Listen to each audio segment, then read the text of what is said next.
Hey guys, and welcome back to my channel. Today I am back with a very special video, which is also going to be a new video to the list of series that I plan on having for you guys. Today I'm going to go ahead and show you guys how to make Lomo Saltado. So let's go ahead and get started.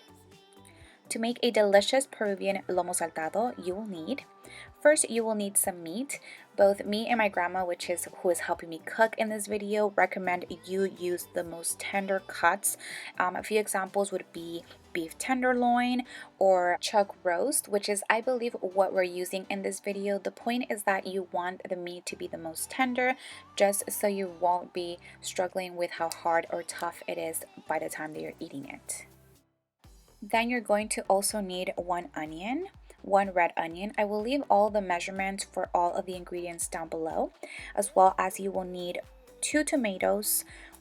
You will also need one ají amarillo, which is our chili pepper in Peru, as well as you will need 1/4 of a cup of cilantro. And those are the main ingredients, aside from one more that I will be showing in a couple of minutes. Now I am showing you guys here how you should be cutting the tomatoes. As you guys can see, this is a pretty thick cut, but this is what works the best with Lomo Saltado and how we recommend you cutting them.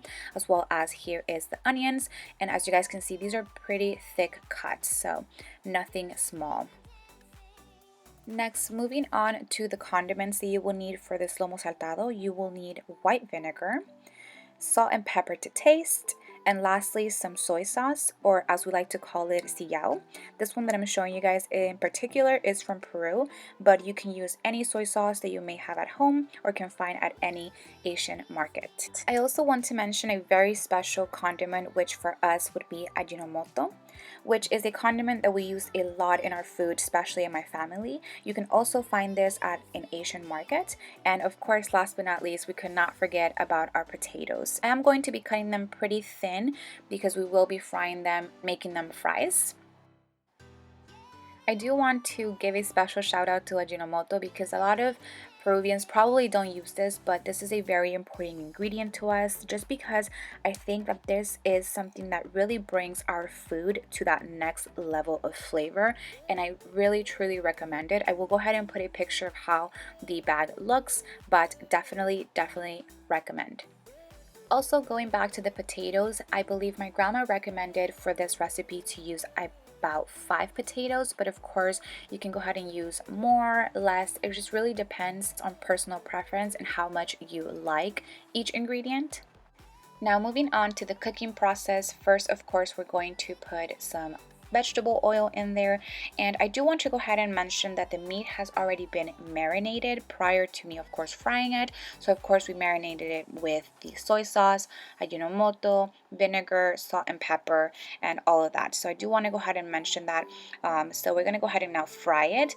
My grandma does recommend for you guys to fry it for about 7 to 10 minutes.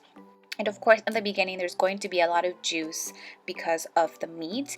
But what you're going to do is just go ahead and keep cooking it, mix it around a little bit, and then eventually the meat will absorb all of those juices. So we're going to go ahead and just let it cook. And as you guys can see, fast forward to the process of the juice being absorbed, this is how the meat is going to look. Now, I also do want to go ahead and mention that Lomo Saltado is probably one of the easiest dishes to cook and the most popular by a lot of people. Tourists from everywhere love this dish. Now, when you have cooked it around for 7 to 10 minutes, you can go ahead and start adding all of your ingredients. So starting off with the one that cooks the slowest, we're going to put our onion in with our meat, and we're just going to go ahead and, as we're adding the ingredients, we're going to go ahead and mix it. So we added the onion, we mixed it. We're going to go ahead and now add the tomato, and we're going to mix it.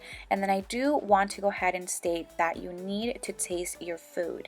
The reason why it's very important to taste your food is because you need to see if the flavor is good so far and if anything's missing. As you guys can see, we're going to go ahead and add vinegar, Ajinomoto, salt and pepper, just because we want a specific taste that is missing. So that's what you have to put things to taste. So make sure to taste your food.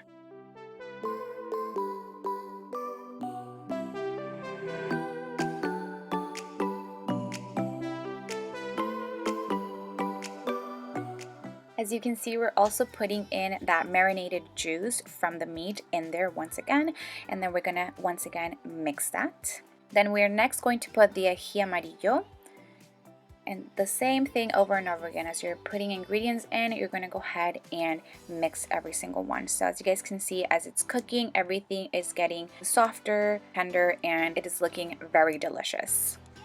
So see, cooking is a process that you have to add things, taste, add things, and taste. And then again, some more salt to taste. And then lastly, our last ingredient, which is cilantro, just to give it a little bit more flavor. And this is how the saltado is going to look. Now we have already some white rice, which we Peruvians love to pair with every single meal. So don't forget the white rice. And then to save us a step, we've already fried the potatoes. I feel like frying the potatoes is the most basic step of it, so we decided to just skip it for this video. There are tons of videos on how to fry potatoes, but this is just how those look. You can make them a lot crispier if you would like.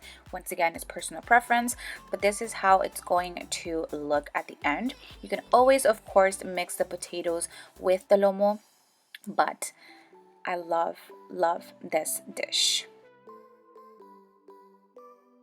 So that is it on how to make the most delicious Peruvian lomo saltado. I really hope you guys enjoyed this video. Please don't forget to give it a huge thumbs up if you did, as well as subscribe to my channel if you guys are not subscribed already, and I'll see you guys in my next one. Bye guys.